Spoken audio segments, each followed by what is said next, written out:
জীবনে সফলতা কেউ হাতে ধরে দেয় না, বরং এটা নিজের পরিশ্রম, ধৈর্য এবং সাহসের মাধ্যমে করে নিতে হয়। আপনার স্বপ্ন যত বড়ই হোক না কেন, মনে রাখবেন আপনার প্রথম পদক্ষেপটাই আপনার জন্য অত্যন্ত গুরুত্বপূর্ণ। পথ কঠিন হবে, কিন্তু সেই পথই আপনাদেরকে শক্তিশালী করে তুলবে।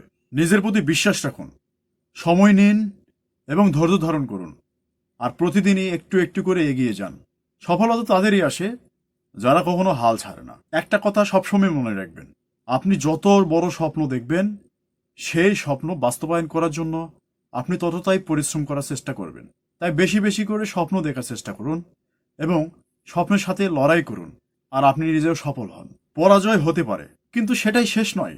পরাজয় যে আপনার জীবনে সবকিছু শেষ করে দিবে তা কিন্তু নয়। এটা আপনাকে আবার নতুন কিছু করার জন্য সুযোগ করে দেয়। আপনার পরিশ্রমই আপনার পরিচয় বহন করবে। তাই এখন থেকেই পরিশ্রম করা শুরু করুন। সফলতা আপনার দরজায় কড়া নাড়ছে।